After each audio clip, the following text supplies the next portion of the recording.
Leïla, commença Othman, la voix ferme. Je t'ai trouvé un mari. Le cœur de Leïla s'arrêta un instant. Un mari? Mais papa... Ça suffit, l'interrompit-il sèchement. Tu épouseras Idriss, le fils de l'honorable Damani. Il est riche, et ce mariage apportera une grande prospérité à cette famille. Les yeux de Leïla s'agrandirent sous le choc. Mais papa, je ne le connais même pas. Et vous parlez du fils de l'honorable Damani, qui, oui, celui qui est infirme, termina froidement Othman. Et tu l'épouseras. Ce n'est pas une demande, Leïla, c'est un ordre. Nous avons besoin de cet argent, et tu es notre seule chance.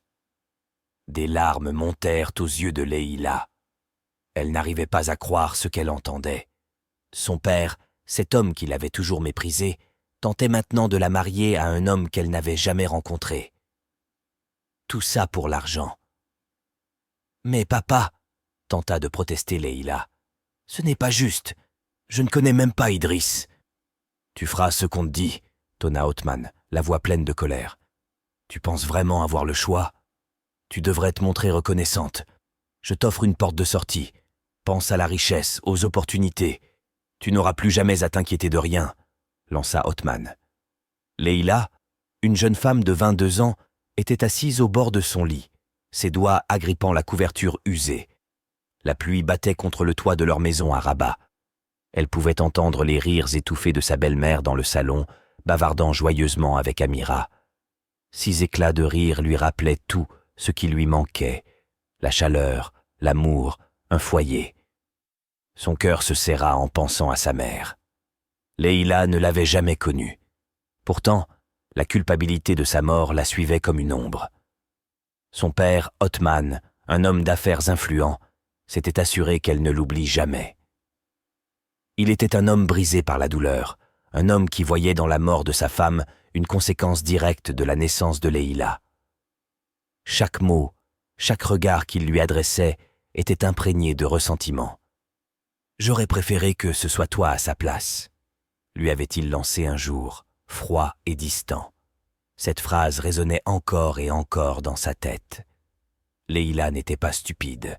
Elle savait que son père aimait Amira plus qu'elle. Amira, sa précieuse fille, née de Yasmina, la belle-mère de Leïla. Yasmina, cette femme qui n'avait jamais caché son mépris, celle qui rendait chaque instant dans cette maison insupportable. « Leïla, viens ici !» La voix stridente de Yasmina fusa à travers la pièce comme un coup de fouet. Leïla se leva rapidement, s'essuyant les mains sur sa jupe élimée avant de se diriger vers le salon. Elle trouva Yasmina confortablement installée sur le canapé, tandis qu'Amira était absorbée par l'application d'un vernis rouge vif sur ses ongles. « Pourquoi cette maison est-elle toujours aussi sale ?» ricana Yasmina, désignant un grain de poussière imaginaire sur le tapis usé du salon. « Tu veux vraiment que nous vivions comme des clochards? Tu n'es même pas capable de faire correctement les tâches les plus simples. »« Je suis désolée, maman, » murmura Leïla, la voix à peine audible. « Tu es toujours désolée. »« Désolée de ne pas pouvoir tenir la maison propre, hein ?» se moqua Amira, sans même lever les yeux de ses ongles parfaitement manucurés. Leïla avala difficilement, ses yeux brûlants, mais elle retint les larmes. Pleurer ne ferait qu'empirer les choses. Elle l'avait appris très tôt. Il ne s'agissait pas seulement des corvées. C'était la manière dont Yasmina la traitait comme une domestique, tandis qu'Amira était choyée, entourée de toutes sortes de privilèges. Amira portait des vêtements neufs, des chaussures à la mode et obtenait tout ce qu'elle désirait sans même le demander. Leïla, elle, se contentait du strict nécessaire. Des vêtements usés, des restes de repas et un constant rappel qu'elle n'avait pas sa place dans cette maison. La seule chose que Leïla possédait réellement, c'était son rêve. Elle aspirait à échapper à cette vie, à devenir quelqu'un d'important. Elle voulait devenir avocate pour défendre les opprimés, ceux qui, comme elle, n'avaient pas de voix. Mais ce rêve semblait désormais aussi lointain que les étoiles. Son père, Othman, avait catégoriquement refusé de financer ses études au-delà du lycée, prétendant que c'était une perte d'argent. « Tu ferais mieux de trouver un mari et de t'installer. » C'est tout ce à quoi les filles comme toi sont bonnes, avait-il déclaré sèchement, un soir où Leïla avait trouvé le courage de lui demander de l'aide pour payer ses frais de scolarité. Assise dans un coin de la pièce, elle repliait méthodiquement ses vêtements usés en une pile soignée. Les éclats de voix d'Amira résonnaient à travers la maison, comme d'habitude. Mais aujourd'hui, c'était particulièrement irritant. Amira, bien sûr, était en plein dans son activité préférée, se pavaner. « Regarde ce sac à main, Leïla », dit Amira en faisant un tour de la pièce, un sourire suffisant illuminant son visage. « Il vient de Paris, tu sais. Papa l'a fait commander spécialement pour moi. Est-ce que tu sais au moins de quel designer il s'agit ?» Leïla ne prit même pas la peine de lever les yeux. Elle savait exactement où cette conversation allait mener. Amira aimait rappeler à Leïla tout ce qu'elle ne pourrait jamais avoir. Chaque mot n'était une piqûre, un rappel de son infériorité aux yeux de cette famille. Mais Leïla ne réagit pas. Elle avait appris à endurer, à s'enfermer dans ses pensées, là où personne ne pouvait la toucher. Elle rêvait encore de cette vie qu'elle construirait loin de cette maison étouffante, où elle serait enfin libre de choisir son propre destin. Mais le rêve s'éloignait de plus en plus, comme un mirage au milieu du désert. Othman avait d'autres projets pour elle, et chaque jour, la possibilité de s'enfuir s'amenuisait. Soudain, la porte d'entrée claqua. Othman entra dans la maison, son regard sévère balayant la pièce. « Leïla, viens ici !» ordonna-t-il d'une voix rauque. Leïla obéit immédiatement, son cœur battant la chamade. Elle s'approcha de lui, son estomac se tordant de peur. « Demain, tu vas rencontrer la famille d'Amani, » déclara-t-il sans détour. « Le mariage sera arrangé rapidement. Prépare-toi. » Leïla sentit le sol se dérober sous ses pieds. Tout son être se figea sous le choc. « N'est-ce pas magnifique ?» continua Amira en se pavanant avec son sac de designer accroché à son bras. « Je doute que tu aies jamais quelque chose d'aussi beau. Mais c'est pas grave. Tout le monde ne peut pas être aussi chanceux que moi. » Leïla serra les poings mais resta silencieuse. Elle avait appris depuis longtemps que réagir ne faisait qu'empirer les choses. Amira adorait la voir se tordre, savourait chaque moment où elle parvenait à piquer ses insécurités. « Et ce collier, » ajouta Amira en se penchant plus près, « c'est de l'or pur. Papa m'a dit qu'il valait plus que tout ce que tu posséderas dans toute ta vie. » Elle rit doucement, jetant ses longs cheveux par-dessus son épaule. « Je suppose que c'est comme ça que les choses se passent, n'est-ce pas ?» Leïla sentit une boule se former dans sa gorge, mais elle l'avala. Les paroles d'Amira, aussi cruelles soient-elles, n'étaient pas nouvelles. Elle avait grandi en voyant son père idolâtrer Amira, la couvrant de cadeaux luxueux, tandis que Leïla n'obtenait que des regards indifférents et des mots durs. « Oh, et ai-je mentionné mes nouvelles chaussures ?» Amira désigna ses talons hauts, élégants et de marque. « Papa a dit que je devais avoir le meilleur pour ma prochaine fête d'anniversaire. Ça va être tellement incroyable. Tout le monde sera là. Sauf toi, évidemment. Je ne voudrais pas que tu m'embarrasses. » Le cœur de Leïla se serra, mais elle refusait de laisser Amira voir à quel point ces mots la blessaient. Elle se concentra sur la pile de vêtements usés devant elle, essayant de bloquer le bruit. « Qu'est-ce qu'il y a, Leïla » railla Amira, sa voix dégoulinante d'une fausse inquiétude. « Tu n'aimes pas voir de belles choses ? Oh, j'oubliais, tu n'y es pas habituée. » Sans attendre de réponse, Amira se tourna et sortit de la pièce, laissant Leïla seule avec ses pensées. Dès qu'Amira fut partie, Leïla expira profondément, relâchant la tension accumulée dans ses épaules. Elle se tourna vers le petit miroir fissuré accroché au mur et examina son reflet. Sa robe simple, celle qu'elle portait presque tous les jours, pendait mollement sur son corps mince. Pas de vêtements de créateur, pas de colliers en or, pas de chaussures luxueuses. Mais il y avait autre chose, une force tranquille qui émanait de son regard. Une force qu'Amira ne pouvait pas voir. Leïla savait une chose avec certitude. Amira possédait peut-être toutes les choses matérielles, mais ces et choses ne définissaient pas sa valeur. Un jour, elle le prouverait. Un jour, elle leur montrerait que la vraie valeur ne venait pas des sacs de créateurs ou des colliers en or. La vraie valeur venait de l'intérieur, de la détermination, de la résilience.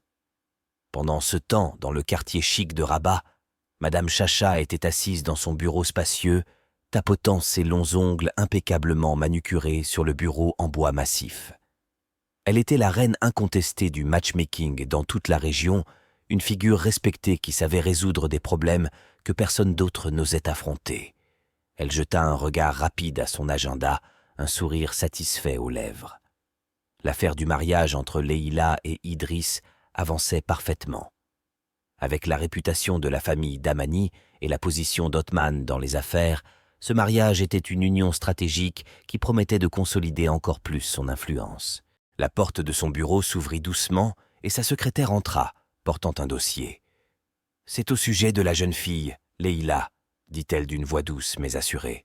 « Vous aviez demandé des informations supplémentaires sur elle. » Madame Chacha hocha la tête et ouvrit le dossier, son regard attentif scrutant chaque ligne. Elle avait l'œil pour déceler des détails que d'autres auraient ignorés, et ce dossier lui en disait long sur la situation familiale de Leïla. Mais quelque chose attira son attention. « Intéressant », murmura-t-elle, un sourire énigmatique se dessinant sur ses lèvres. « Cette fille a peut-être plus de potentiel que ce que son père croit. » Elle referma le dossier d'un coup sec et se tourna vers sa secrétaire. « Assurez-vous que tout soit prêt pour la rencontre avec la famille Damani. Ce mariage va être un tournant décisif pour tout le monde. » Leïla, sans le savoir, se trouvait au cœur d'un plan bien plus grand que ce qu'elle avait imaginé. Les gens venaient voir Madame Chacha avec toutes sortes de requêtes, et elle trouvait toujours un moyen d'y répondre.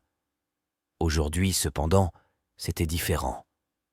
En face d'elle était assis l'honorable Damani, l'homme le plus riche de Rabat, et son visage était marqué par l'inquiétude et l'épuisement.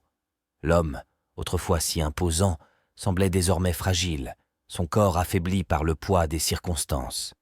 Il avait perdu du poids, et son aura de puissance s'était fanée. Madame Chacha, toujours perspicace, pouvait lire le désespoir dans ses yeux. « Madame Chacha, il ne me reste plus beaucoup de temps, » commença l'honorable Damani d'une voix basse et tendue. « Les médecins m'ont donné 2 mois, 3 tout au plus. » Chacha hocha la tête, compatissante, attentive. Elle savait où cette conversation menait. « Ce n'est pas pour moi que je m'inquiète, » poursuivit Damani en fixant un point invisible devant lui. « C'est mon fils, Idriss. Vous savez qu'il est estropié. Je lui ai offert tout ce que l'argent pouvait acheter. Mais maintenant... » Sa voix s'éteignit et il peinait à trouver les mots. « J'ai besoin qu'il ait une femme, quelqu'un pour prendre soin de lui après mon départ. Je veux qu'il soit heureux, qu'il ait de la compagnie. » Madame Chacha se pencha en avant, ses yeux perçants se plissant alors qu'elle étudiait le visage fatigué de l'honorable Damani. « Je comprends, honorable. Que me demandes-tu exactement ?» Damani soupira profondément, s'essuyant le front avec un mouchoir brodé. « J'ai besoin que tu trouves quelqu'un, une femme qui acceptera d'épouser Idriss, malgré son état. Je suis prêt à la payer grassement. L'argent n'est pas un problème. Mais il faut que ce soit fait rapidement. Idriss n'est pas au courant de ma maladie, et je ne veux pas qu'il affronte ce monde seul, sans soutien. » Madame Chacha prit un moment pour réfléchir. Ce n'était pas la première fois qu'elle devait arranger un mariage dans des circonstances particulières, mais cette situation demandait une attention particulière. Idriss était infirme, et bien que la fortune de l'honorable Damani puisse en séduire beaucoup, elle savait que ce mariage ne devait pas être purement motivé par l'argent. « Il nous faudra une femme spéciale, » dit Madame Chacha d'un ton pensif, croisant ses doigts devant elle. « Quelqu'un qui ne soit pas seulement attiré par la richesse, mais qui puisse vraiment prendre soin de votre fils, être là pour lui, émotionnellement. » Damani hocha la tête, son regard se faisant plus intense. « C'est exactement pour ça que je suis venu te voir, Madame Chacha. Je te fais confiance. Trouve cette femme, et tu seras récompensée au-delà de tes rêves les plus fous. » Madame Chacha sourit doucement, déjà en train de penser à des candidates potentielles. Elle savait que trouver la femme idéale pour Idriss serait un défi, mais elle était réputée pour résoudre des problèmes que personne d'autre n'osait affronter. « Laissez-moi faire, honorable, » dit-elle, une lueur de détermination dans les yeux. « Othman, je trouverai quelqu'un de convenable, » avait promis Madame Chacha. Et tandis que l'honorable Damani quittait son bureau, elle n'avait pas perdu une seconde. Elle savait que pour une affaire aussi délicate, elle devait agir rapidement. Sans tarder, elle passa des appels, mobilisa son réseau d'informateurs et même posta discrètement en ligne, expliquant la situation en termes soigneusement choisis. Lorsque Othman tomba sur le message, ses yeux brillèrent d'une lueur d'avidité. Cet homme, connu pour être un opportuniste sans scrupules, ne pouvait ignorer une telle offre. L'idée de l'honorable Damani, l'homme le plus puissant de Rabat, cherchant une épouse pour son fils infirme, Idriss, en échange d'une somme colossale, le fit frémir de plaisir. C'était une occasion en or pour Othman, qui avait toujours poursuivi la richesse, quelles qu'en soient les conséquences. Il parcourut rapidement le message, relisant chaque mot avec soin. Idriss était estropié, mais ce détail n'avait aucune importance pour lui. Ce qui comptait, c'était la promesse de richesse, une opportunité qu'il ne laisserait pas passer. Sans plus attendre, Othman composa le numéro de Madame Chacha, son esprit déjà en pleine ébullition. « Bonjour, Madame Chacha », dit-il d'une voix faussement courtoise, teintée d'une avidité mal dissimulée. « C'est Othman. J'ai vu votre message concernant le fils de l'honorable Damani, Idriss. Je crois avoir trouvé la partenaire idéale pour lui. » Madame Chacha, toujours occupée mais jamais trop pour une affaire juteuse, répondit rapidement, intriguée. « Ah, Othman, quel plaisir d'avoir de tes nouvelles. Alors, l'offre t'intéresse ? » « Absolument, » répondit Othman, un sourire satisfait se dessinant sur ses lèvres. « J'ai une fille, Leïla. Elle est obéissante, travailleuse, et ferait une épouse parfaite pour Idriss. » Un silence se fit à l'autre bout de la ligne.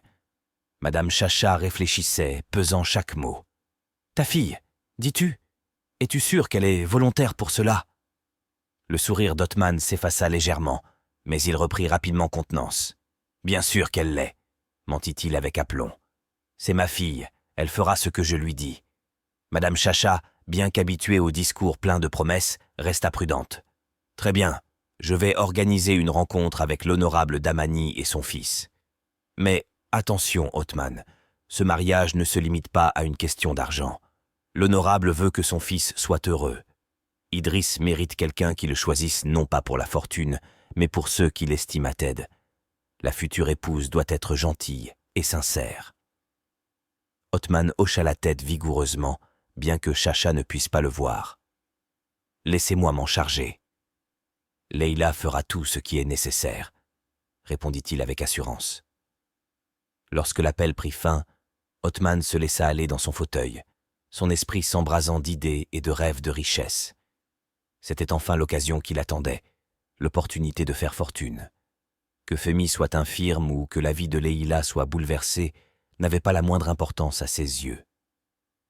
Tout ce qui comptait, c'était l'argent. Le lendemain matin, il convoqua Leïla dans le salon. La jeune fille entra prudemment, sentant une tension palpable dans l'air. Elle savait que son père ne lui portait jamais d'affection, et chaque fois qu'il l'appelait, c'était rarement pour de bonnes nouvelles. Elle s'arrêta devant lui, le regard baissé, ses mains tremblant légèrement d'anxiété. « Leïla, » commença Othman d'un ton sec et autoritaire, « je t'ai trouvé un mari. » Le cœur de Leïla s'arrêta presque. « Un mari ?» Mais elle n'eut pas le temps de formuler une pensée qu'Othman reprit avec impatience. « Tu épouseras Idriss, le fils de l'honorable Damani. Il est riche, et ce mariage apportera une grande fortune à cette famille. » Les yeux de Leïla s'écarquillèrent, l'incrédulité la submergeant. « Mais, papa, je ne le connais même pas. Ça suffit, » l'interrompit-il brusquement. « Il est estropié, oui, mais cela n'a aucune importance. Tu l'épouseras. Ce n'est pas une demande, Leïla, c'est un ordre. Nous avons besoin de cet argent, et tu es la clé pour l'obtenir. » Les larmes montèrent aux yeux de Leïla. Elle ne pouvait pas croire ce qu'elle venait d'entendre. Son propre père, l'homme qui n'avait jamais montré une once de tendresse envers elle, voulait maintenant la marier de force à un inconnu, simplement pour de l'argent. « Mais papa, » tenta-t-elle de protester, la voix tremblante, « c'est injuste. Je ne connais même pas Idriss. »« Et tu feras ce qu'on te dit, » rugit Othman, son ton se durcissant encore plus. « Tu penses avoir le choix ? Tu devrais être reconnaissante que je te donne une chance de t'élever au-dessus de cette vie misérable. Pense à la richesse, aux opportunités. Avec ce mariage, tu n'auras plus jamais à te soucier de rien. » Le monde de Leïla semblait s'écrouler autour d'elle. Elle ne savait que dire ni que faire. Son père venait de la réduire à un pion dans son jeu de pouvoir, et elle comprit alors qu'elle n'avait jamais eu son mot à dire. Dans un coin de la pièce, Amira et Othman observaient l'échange, des sourires satisfaits sur leurs visages. Amira, la précieuse fille chérie, croisa les bras et prit la parole avec un ton mielleux. « Je pense que c'est un excellent mariage, » dit-elle avec une douceur hypocrite. « Tu devrais te réjouir, Leïla.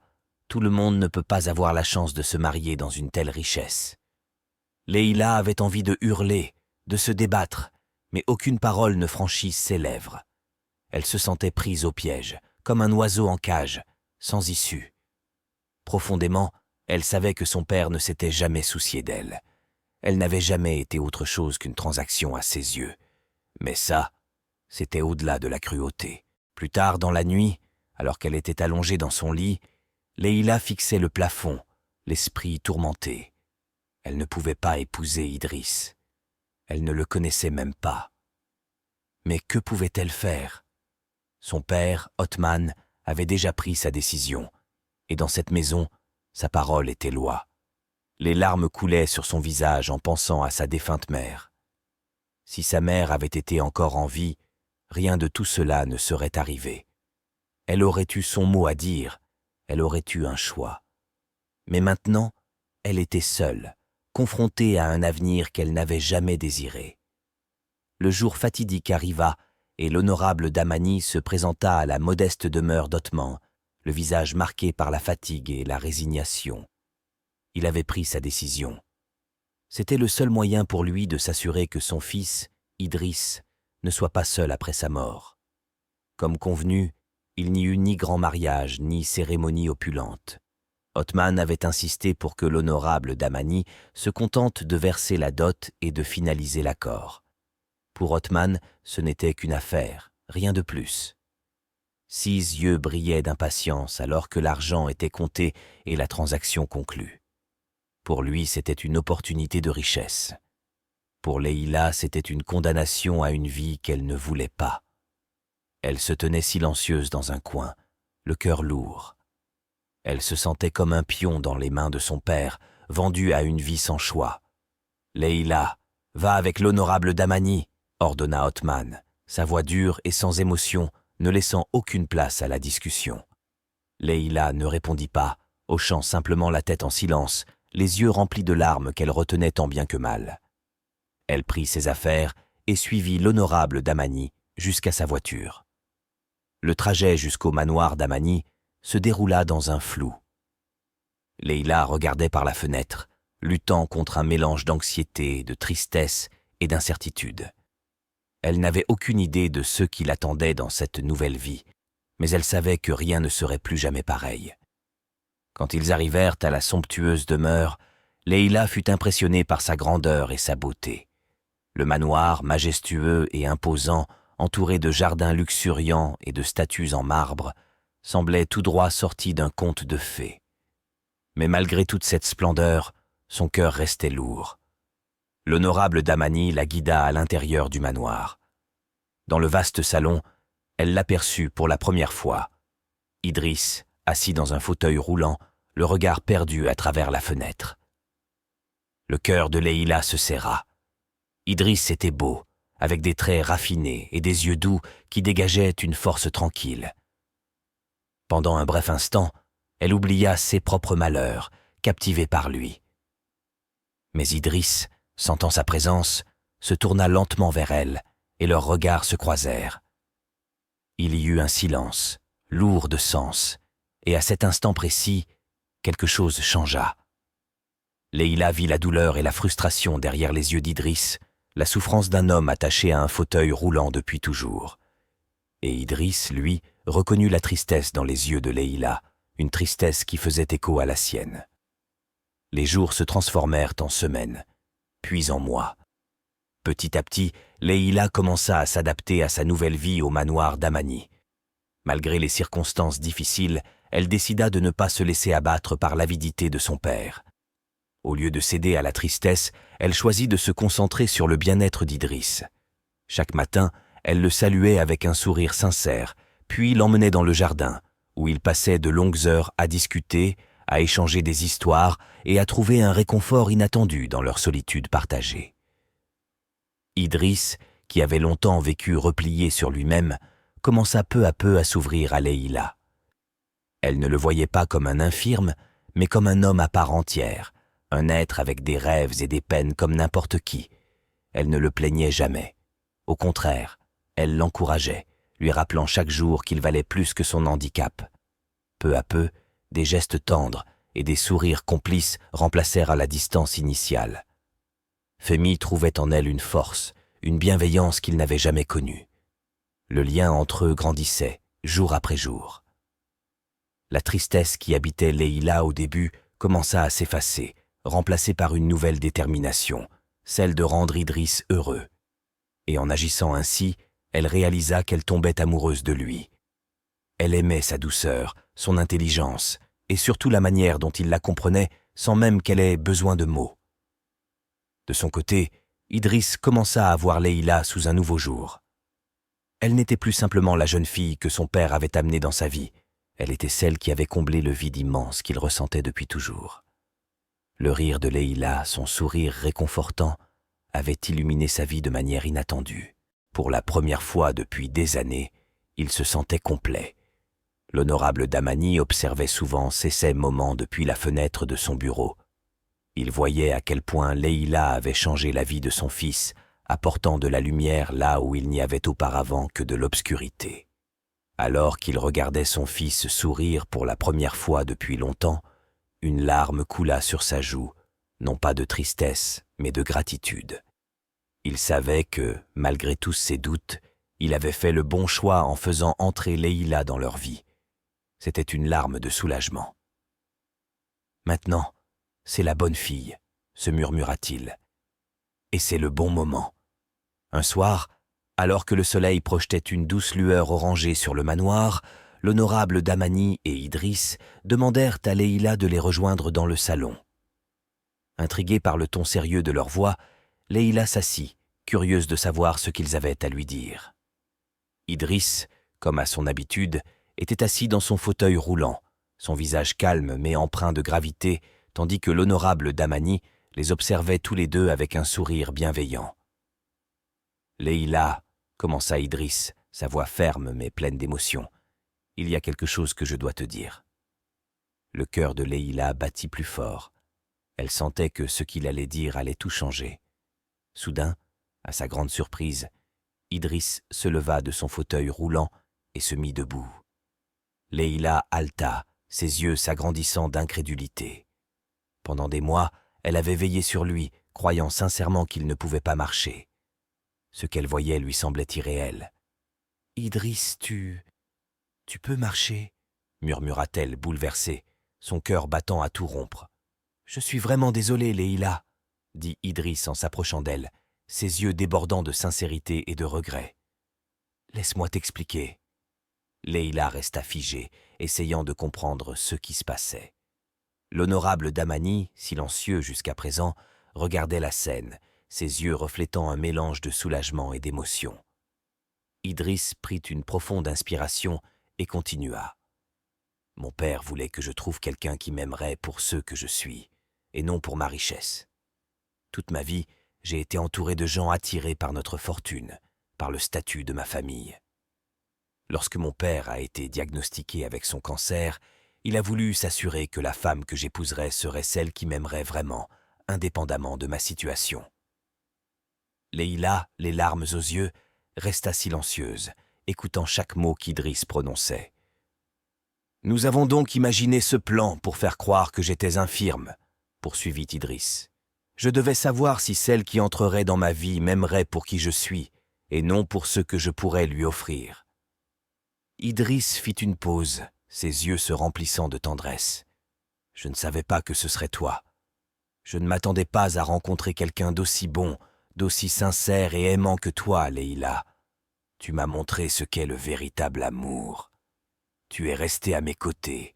Tu m'as donné l'impression d'être suffisant, même quand tu pensais que je ne pouvais pas marcher. Tu ne m'as jamais regardé avec pitié. Tu m'as toujours traité comme un homme. » Idriss s'agenouilla devant elle, prenant doucement ses mains dans les siennes. « Je ne peux pas te remercier assez pour cela. » Le cœur de Leïla s'adoucit alors qu'elle plongeait son regard dans celui d'Idriss. La trahison qu'elle avait initialement ressentie commençait à s'effacer, remplacée par une profonde compréhension de ce qu'il avait cherché à prouver.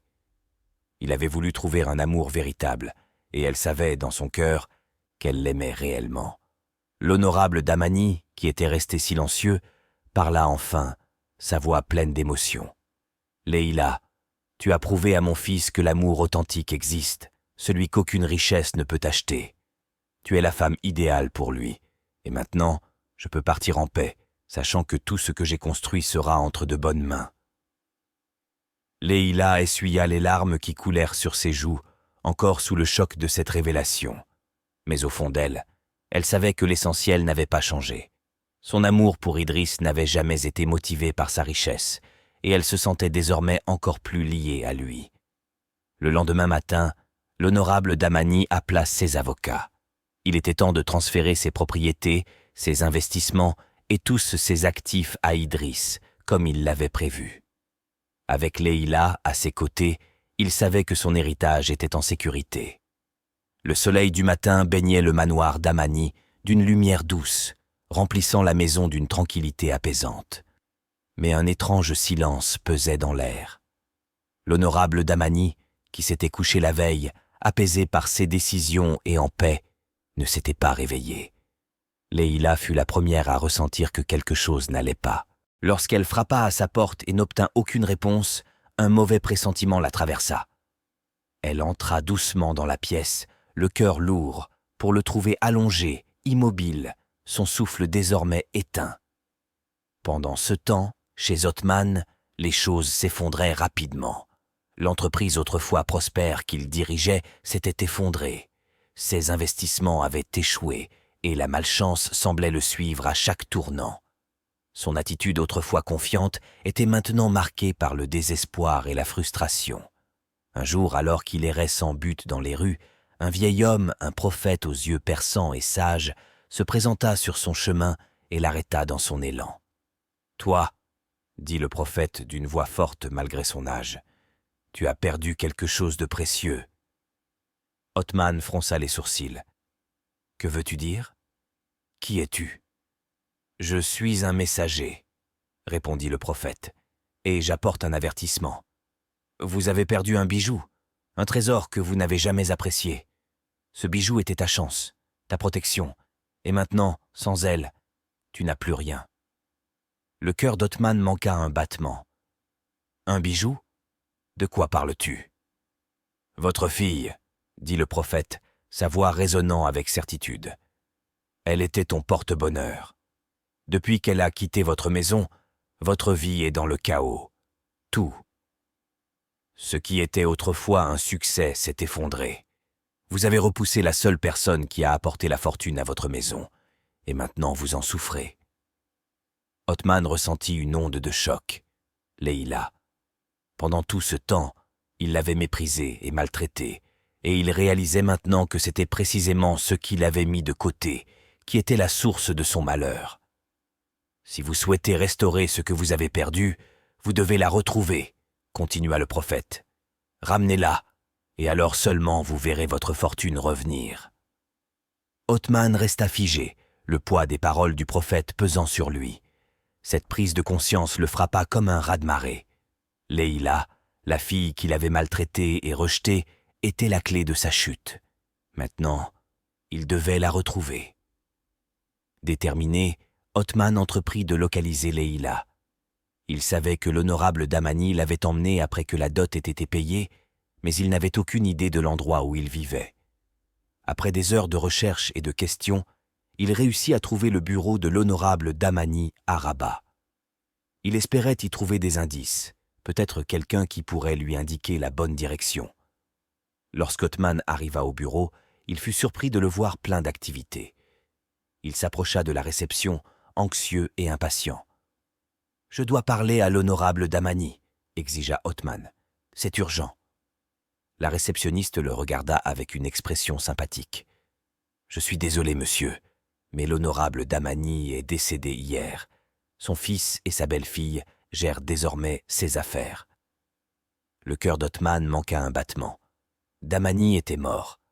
Cela compliquait les choses, mais cela signifiait aussi qu'il pourrait trouver Leïla ici. « Où sont-ils » demanda-t-il, la voix tendue. La réceptionniste la dirigeait vers la salle de conférence, où Idriss et Leïla rencontrèrent des avocats pour finaliser le transfert des propriétés de l'honorable Damani. Othman entra dans la pièce et sentit son cœur se serrer.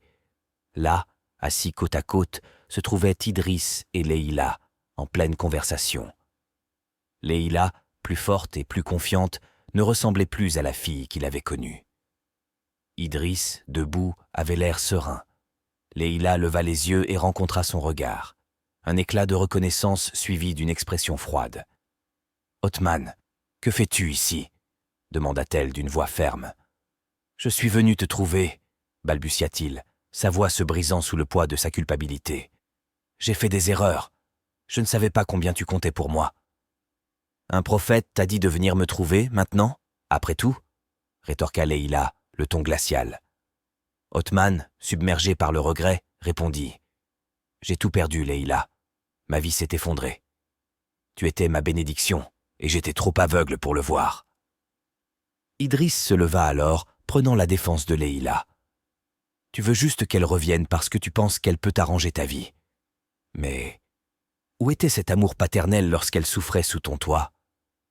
Othman sentit son cœur se briser. Il avait voulu retrouver sa fille, mais maintenant il se tenait face à la dure réalité de ses choix. Leïla avait dépassé sa négligence et avait construit une nouvelle vie. Ses mains tremblèrent alors qu'il réalisait l'énormité de sa perte. « Je suis désolé » murmura Othman, la voix à peine audible. « Je suis vraiment désolé, Leïla. » Leïla se détourna, laissant Othman face à ses regrets, et sortit de la pièce avec Idriss à ses côtés.